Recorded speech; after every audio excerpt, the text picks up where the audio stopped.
Welcome to the Deep Dive. Today, we're tackling, well, a true behemoth of storytelling, the anime One Oh, Piece. yeah. Huge one. Specifically, we're diving into the narrative from its very beginning right up to episode 745. Now, I know that number sounds pretty daunting, It does. It really does. Hundreds of hours. but our mission, using the focused info we have, is really to pull out the absolute core of this epic. Hmm. The crew's start, their big dreams, the key fights that shape them, and the themes running through this, well, massive early part of the journey. Exactly. Think of it as your streamline guide, yeah.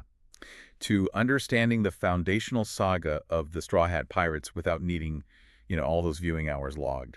We've got a good handle on the material here, allowing us to get right to the heart of what makes this early One Piece so compelling. And what's really striking, I think, is the grand scale they set up right from the get-go. Definitely. And how these first storylines, they just intricately weave together to build that sprawling narrative we see later on. So we're going to trace the initial gathering of Luffy's crew, always interesting. Very unique crew, yeah. Their first steps into the Grand Line, those encounters with some seriously powerful figures. Big turning points, too. Yeah, the major turning points that test them. And then ultimately, their pretty dramatic entry into the new world. Sounds good. Okay, let's unpack this then. It all kicks off with a young guy named Monkey D. Luffy. What's really driving him? Luffy is, he's the engine, right, for this whole adventure. Mhm. His defining thing is this incredibly powerful ambition. He wants to be the king of the pirates. Like Goldie Roger. Exactly, like Yeah. the legend Goldie Roger. And this wasn't just, a random idea. It was sparked by his time with the pirate Shanks. Right, Shanks is key. But his most immediate visual trait, his rubber body, comes from eating a devil fruit, a paramecia type. Which gives him these unique powers. Yeah, and this seemingly kind of goofy power becomes surprisingly central to his fighting style and honestly a lot of the crazy situations they end up in. And he doesn't just go it alone, obviously. It's all about the crew he puts together, a very memorable crew. Absolutely. A future pirate king needs his nakama. So who are those first key members joining his quest? Okay, first up is Roronoa Zoro, tremendously skilled swordsman, and he's driven by just one thing, becoming the world's greatest swordsman. Simple, but huge. Then there's Nami. Nami, yeah, super talented navigator, but she's carrying this this heavy kind of tragic backstory that really shapes her early on. Her motives, her relationship with the crew. It's complicated at first. Okay. And after her? Usopp. Now, Usopp might first seem like just a really good liar, maybe a bit of a coward. Uh-huh. The sniper. Yeah, the sniper. But underneath that, there's this developing courage. And he's got a real knack for being surprisingly resourceful when things get tough. And finally, Sanji. Sanji the chef. Incredibly chivalrous, always for the ladies, but fights only with his legs. Very distinct style. So this pretty unconventional group, right? Each with their own pasts, their own personal goals, but they all kind of lock onto this one legendary objective. Precisely. Their first big unifying goal is to hit the Grand Line, which is, this notoriously perilous and wildly unpredictable sea route. Right. And they're searching for Goldie Roger's legendary treasure, the One Piece. Which isn't just gold, is it? No, not at all. Yeah. It represents, like, the ultimate freedom and adventure in their world. Shanks really put that idea in the Luffy's head that the Pirate King is the freest person on the seas. That's crucial for understanding Luffy. Okay, so they've got the crew, they've got the goal, they hit the Grand Line, and I'm guessing it's not exactly smooth sailing from there. Oh, definitely not. Let's talk about some of those early big conflicts, how this diverse group starts to really, mesh into a proper crew. Yeah, where do we start? Alabasta. Alabasta Saga is a really pivotal early arc, yeah. They find themselves right in the thick of this huge civil war in the desert kingdom of Alabasta. And they get involved through Princess Vivi, right? Exactly, yeah. Yeah. Their connection starts with Princess Vivi, who's desperately trying to save her kingdom from this manipulative mastermind, Crocodile.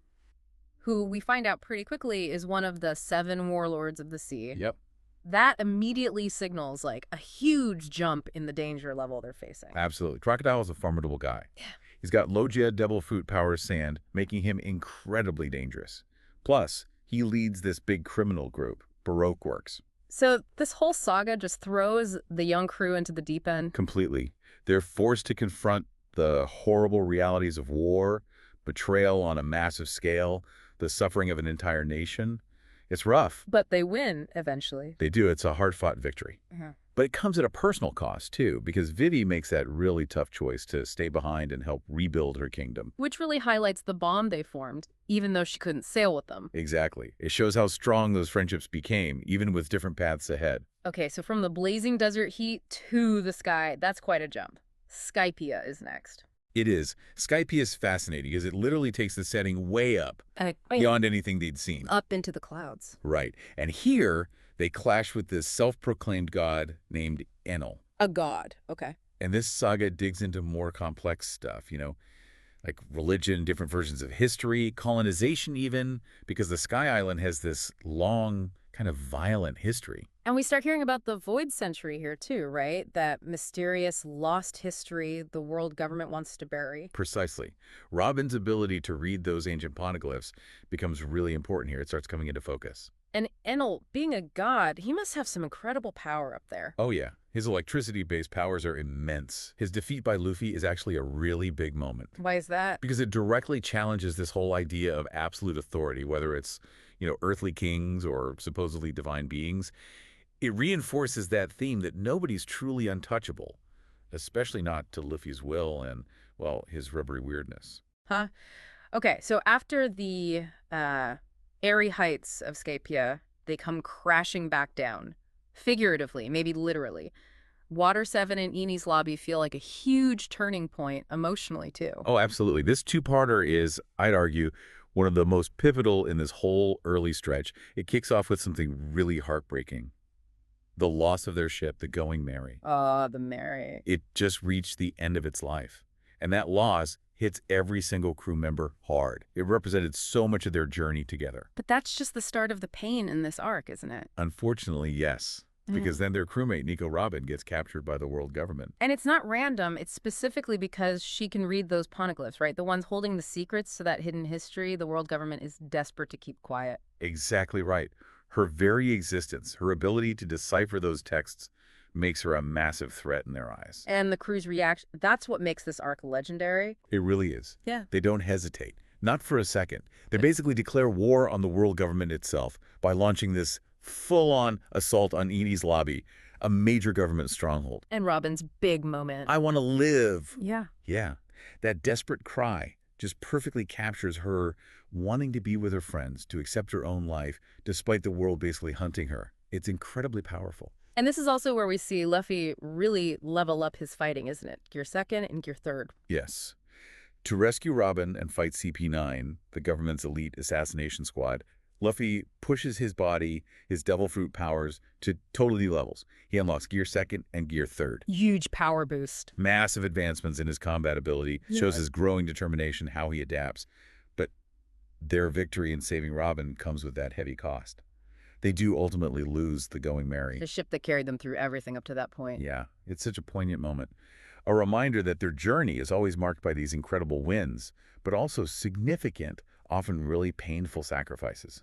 Man.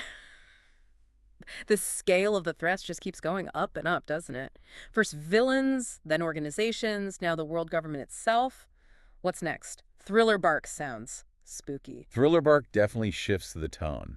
It introduces Gecko Moria, another warlord of the sea. Another one. Yep. And it throws the crew into this bizarre, haunted ship island scenario. Wow. Zombies, shadows being stolen, very gothic horror vibes. And it's where they meet Brooke, right, the skeleton musician. Exactly. They finally meet Brooke, the living skeleton they'd been hoping to find, who becomes their musician. And Luffy runs into some trouble with his shadow here. He does. He temporarily loses his shadow, which is a pretty unique kind of problem to have. Uh-huh. They manage to defeat Moria eventually. But the real kicker, the moment everyone remembers from this arc, comes right at the end. Kumalier? Bartholomew Kuma, another warlord, incredibly powerful, just appears, and what follows is just this incredible display of loyalty, specifically from Zoro. Oh, right, the nothing happened moment. Exactly. He takes on all of Luffy's accumulated pain and fatigue, this unimaginable amount of suffering, to protect his captain who's already down. And then just stands there, covered in blood, and tells Sanji nothing happened. Chills. Just absolute dedication. To really cemented those bonds, showed how unbreakable they'd become. But yeah, like you said, the calm doesn't last.